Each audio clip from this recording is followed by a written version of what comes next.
Hello and welcome to Teachings in Education, 21st Century Learning and Life Skills.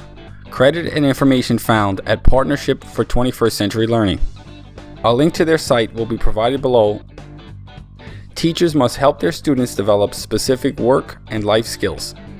Now, why should educators care about 21st century learning? Schools have a responsibility to nurture their young students into functioning 21st century citizens. 21st century skills are absolutely essential for everyday living.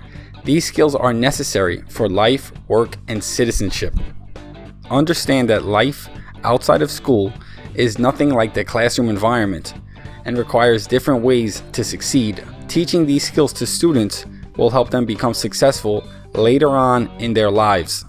Partnership for 21st Century Learning offers a framework that focuses on student outcomes, which are your goals and learning objectives.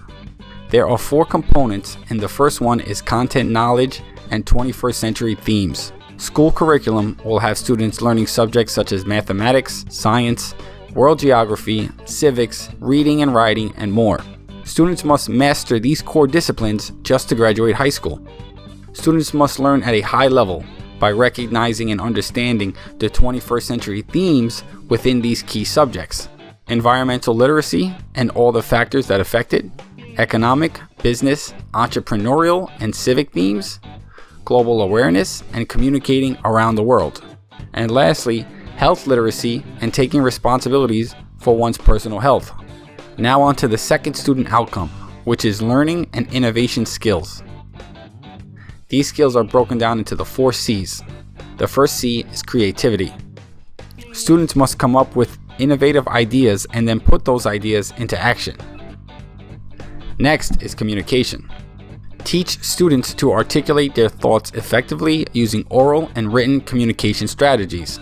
The third C is for collaboration. Have your students practice soft skills and working efficiently with diverse teams. And the last C is for critical thinking. That is being able to analyze and evaluate evidence, as well as use deductive reasoning for any of life's situations. We now move on to the third of 4 student outcomes: information, media, and technology skills.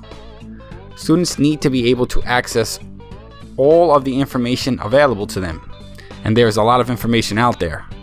Although students may be adept in social media, our children should have an understanding of media messaging and how to create media products. Teachers still need to keep students up to date with the rapid changes in technology. They should be able to use digital technologies as communication and networking tools, as well as have an understanding of the dangers of technology.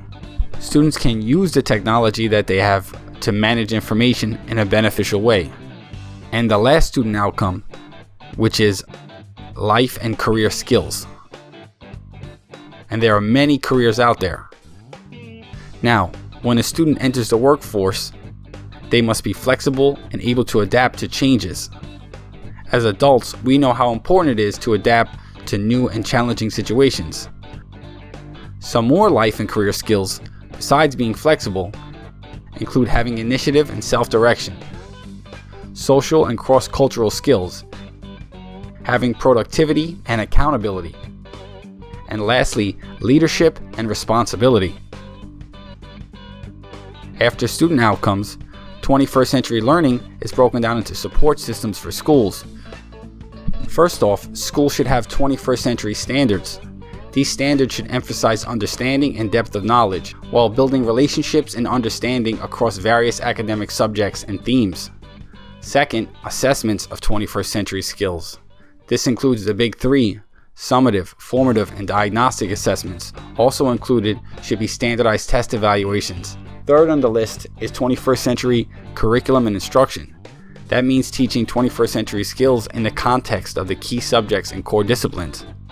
Next up are the 21st century learning environments.